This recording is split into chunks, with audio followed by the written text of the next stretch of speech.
Salam sejahtera dalam kasih Tuhan Yesus Kristus, keluarga Penuai yang diberkati Tuhan. Penuai Bible Teaching pada hari ini akan kita dasari dari Mazmur 78 ayat 72. Demikian bunyinya. Ia menggembalakan mereka dengan ketulusan hatinya dan menuntun mereka dengan kecakapan tangannya. Saya ulangi, Ia, ini Tuhan, menggembalakan mereka dengan ketulusan hatinya dan menuntun mereka dengan kecakapan tangannya. Bapak Ibu Saudara dikasih Tuhan, diingatkan kembali bahwa sebagai seorang guru, berulang kali diingatkan supaya kita ini meyakini panggilan kita. Kemudian kita harus mengenal betul tentang siapa kita di hadapan Tuhan. Kita sebagai guru penuai selalu diajarkan bahwa guru itu adalah seorang mentor bagi anak-anaknya. Di mana sebagai seorang mentor, guru itu harus membagi hidupnya, bukan hanya menyampaikan mata pelajaran. Kemudian juga guru penuai itu adalah seorang gembala. Gembala bagi anak-anak. Kehadiran seorang guru di kelas itu harus menjadi seorang gembala, seorang bapak, seorang ibu yang bisa hadir, menyambut anak-anak, menerima anak-anak, mengayomi anak-anak, sehingga ketika anak-anak datang di sekolah, anak-anak ada di kelas, mereka merasa terpenuhi kebutuhan-kebutuhan psikologisnya, kebutuhan kasihnya, kebutuhan penerimaan dirinya, dan itulah peran seorang gembala. Dan guru adalah seorang gembala. Nah, melalui ayat yang kita baca, kita akan merenungkan bagaimana kita harus menggembalakan anak-anak kita yang dipercayakan Tuhan kepada kita. Sekali lagi, anak-anak itu adalah domba-domba yang dipercayakan Tuhan untuk kita gembalakan. Bagaimana kita menggembalakan anak-anak kita? Ada dua hal dari Mazmur 78 ayat 72 yang kita baca tadi. Yang pertama, ia menggembalakan mereka dengan ketulusan hatinya. Nah, yang pertama, bagaimana kita harus menggembalakan anak-anak kita? Yang pertama adalah kita harus menggembalakan anak-anak kita dengan ketulusan hati. Semua didasari, diawali, dijalani dengan hati, dengan ketulusan hati. Itulah sebabnya dalam moto guru penuai, moto yang kedua adalah bekerja dan mengajar dengan hati, bukan karena gaji. Ini akan beda maknanya. Bukan berarti kita mengabaikan apa yang menjadi hak-haknya seorang guru tentang gaji, bukan. Tetapi mengajar dengan hati, bukan karena gaji, ini memiliki pengertian bahwa seorang guru ketika dia mengajar, maka dia melakukan tupoksinya, melakukan kemaksimalannya, acuannya apakah hanya sebatas jam kerja yang dia dapat. Misalnya seorang guru mendapatkan jamnya itu 30 misalnya, ya udah sebatas jam itu. Ketika ada tugas-tugas di luar tupoksinya, nah di situ nanti akan menjadi acuannya, apakah dia melayani, mengajar dengan hati atau karena gaji. Nah, ketika mengajar karena gaji, ya udah acuannya 30 jam, ya udah. Selepas itu nggak mau ngapa-ngapain lagi. Tapi ketika kita mengajar dengan hati, maka ketika kita ditugaskan, ada tugas-tugas di luar tupoksi kita akan lakukan dengan sukacita, kita akan lakukan dengan senang hati. Oleh karena apa? Kita mengajar dengan hati, bukan karena gaji. Nah, sama bahwa kita menggembalakan anak-anak kita, itu adalah acuannya hati. Menggembalakan mereka dengan ketulusan hati. Kita tidak akan bisa maksimal, tidak akan bisa efektif kalau kita menggembalakan anak-anak kita tidak dengan ketulusan hati. Karena apa? Ketika dilakukan bukan dengan ketulusan hati, yang terjadi adalah yaitu sebatas tanggung jawab saja. Itu sebatas kewajiban saja. namanya juga kewajiban. Kalau kewajibannya sudah dilakukan, ya sudah selesai.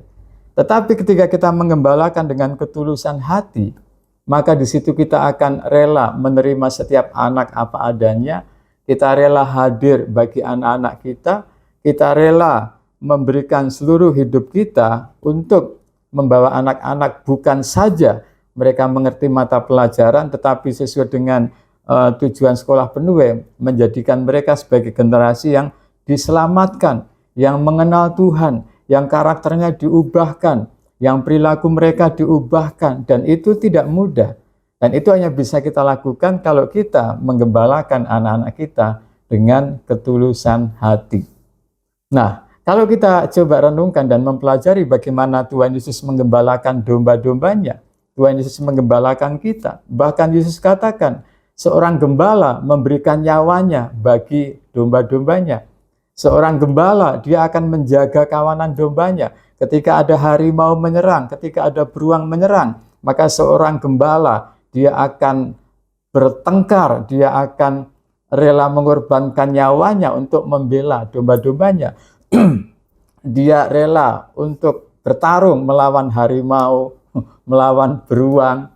Karena apa? Sadar sebagai gembala harus mengayomi domba-dombanya, melindungi domba-dombanya, menjaga domba-dombanya. Bahkan Tuhan Yesus sebagai gembala yang baik, Tuhan katakan seorang gembala memberikan nyawanya bagi domba-dombanya. Nah, untuk kita memiliki ketulusan hati, hati yang tulus, itu proses yang panjang. Hati kita harus rela dibentuk oleh Tuhan. Hati kita harus rela diproses oleh Tuhan. Bagaimana Tuhan memproses, membentuk hati kita? Yang utama melalui firman Tuhan. Melalui firman Tuhan yang kita baca, yang kita renungkan setiap hari, yang kita lakukan, itu akan membentuk hati kita. Kemudian yang kedua, Tuhan membentuk hati kita melalui persoalan-persoalan kehidupan, melalui masalah-masalah kehidupan, melalui persoalan-persoalan pertemanan, hubungan yang Tuhan izinkan terjadi dalam hidup kita. Dan itu sebagai cara Tuhan untuk membentuk hati kita. Nah, agar kita memiliki hati seorang gembala, memiliki ketulusan hati, maka kita harus serahkan hati kita supaya dibentuk oleh Tuhan. Ku berikan hatiku dan jiwaku, semuanya bagimu. Nah, itu harus kita lakukan. Tidak ada cara yang lain untuk hati kita dibentuk selain kita menyerahkan hati kita sepenuhnya untuk dibentuk oleh Tuhan. Sepenuh hatiku ku serahkan padamu, gitu. Nah, pertanyaannya adalah kepada siapa kita serahkan hati kita? Kepada dunia ini, kepada manusia, kepada sesama. Tetapi ketika kita serahkan hati kita kepada Tuhan, maka di tangan Tuhan itulah hati kita akan dibentuk melalui firman Tuhan, melalui persoalan hidup, melalui masalah, melalui persoalan, melalui kesulitan-kesulitan hidup. Disitulah hati kita dibentuk.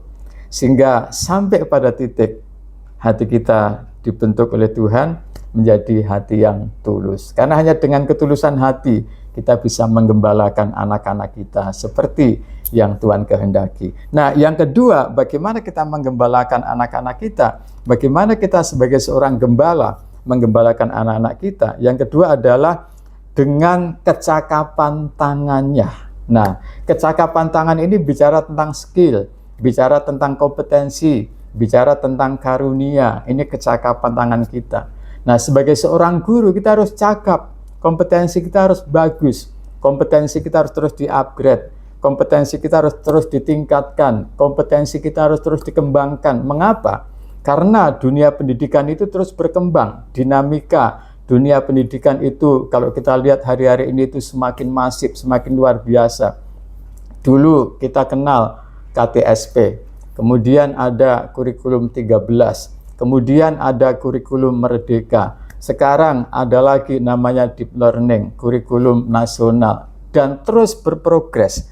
Dinamika pendidikan terus berkembang. Nah, oleh karena itu, sesuai dengan kompetensi yang kita miliki, firman Tuhan katakan bahwa yang kedua, kita sebagai seorang gembala harus menggembalakan dengan kecakapan tangannya, keterampilan kita, dengan kompetensi kita, dengan karunia kita, dan itu perlu terus-menerus dilatih, itu terus-menerus dikembangkan, itu perlu terus-menerus di-upgrade. Oleh karena itu, di sekolah kita mengenal kegiatan belajar mengajar. Artinya apa? Sebelum kita sebagai guru, kita mengajar anak-anak kita belajar terlebih dahulu. Dan belajar itu adalah proses seumur hidup kita. Seorang guru yang malas belajar, tidak mau mengupgrade diri, tidak mau terus mengembangkan dirinya, ya kecakapannya akan ketinggalan. Dan ketika kecakapan tangannya itu bicara tentang skill, karunia, kompetensinya itu ketinggalan, tidak di-upgrade, ya tidak bisa. Sehingga nanti akan menjadi seorang guru, seorang gembala yang tidak efektif. Karena apa? Kecakapan tangannya tidak di-upgrade, tidak dikembangkan. Nah, itulah sebabnya mari Bapak Ibu yang dikasihi Tuhan, kita sudah dipanggil menjadi mentor, menjadi gembala bagi anak-anak kita. Dan sebagai ucapan syukur atas panggilan Tuhan, kita lakukan bagian kita dengan maksimal, kita lakukan bagian kita dengan sepenuh hati. Dan bagaimana kita menggembalakan anak-anak kita? Yang pertama, mari kita gembalakan anak-anak kita dengan ketulusan hati kita. Untuk memiliki hati yang tulus, relakan hatimu dibentuk Tuhan, relakan hatimu diproses Tuhan. Kemudian yang kedua, kita gembalakan anak-anak dengan kecakapan tangan kita. Artinya dengan skill kita, dengan keterampilan kita, dengan kompetensi kita, dengan karunia kita, dan itu terus kita upgrade, itu terus kita kembangkan, sehingga kita akan menjadi gembala-gembala yang berkenan di hati Tuhan Yesus sebagai gembala agung kita. Tuhan Yesus memberkati, salam smart, beriman, berilmu, berkarakter, bertalenta. Bersama Tuhan Yesus kita pasti bisa. Amin.